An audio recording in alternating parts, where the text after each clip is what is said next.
Kano gakurorekana ko ndakubwira ko wa musitari wacu, umusitari ukunzwe na benshi, ni umugabo ukunzwe na benshi muri ruhago ndetse n'abandi bakamukunda cyane, nta wundi nkubwira, ndakubwira Cristiano Ronaldo CR7.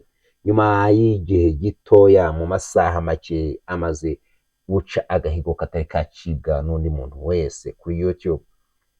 Cristiano Ronaldo kuri ubu ngubu, nyuma y'amasaha make cyane amaze gufungura YouTube channel, yaciye agahigo kadasanzwe n'undi muntu, nta wundi muntu wari wagaca.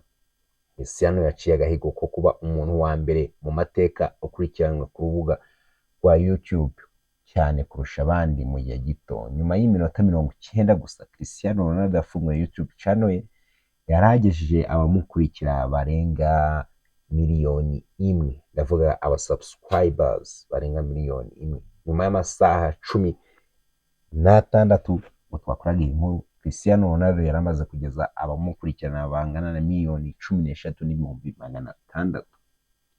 Aka gahigo kaciwe na Cristiano Ronaldo ni agahigo katari kacibwa n'undi muntu wari wese, ubona ko akurikiranwe ku muvuduko udasanzwe.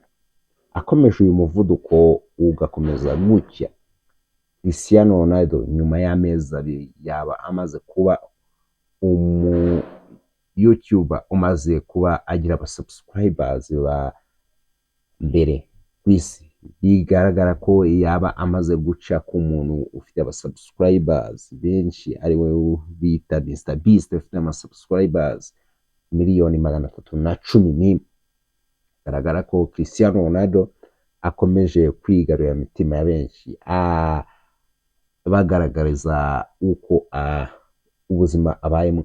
Abantu benshi nabo bakagenda bamwereka ko bamukunda cyane, ko ari we mukinnyi wa mbere, nimero ya mbere. Uretse kumukurikirana akina football ndetse no kuza mu mbuga nkoranyambaga ze bamukurikirana, bavuga nko kuri Instagram Cristiano Ronaldo akurikiranwa cyane, niwe muntu wa mbere ukurikiranwa n'abantu benshi kuri Instagram. No kuri YouTube urabona ko agiye kuba umuntu wa mbere ukurikiranwa na benshi.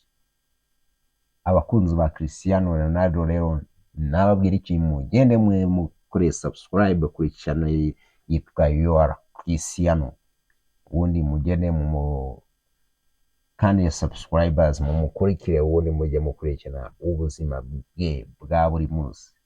Muri Rutonde TV tukugezaho updates zigezweho mu buryo bugiye butandukanye. Ciao ciao.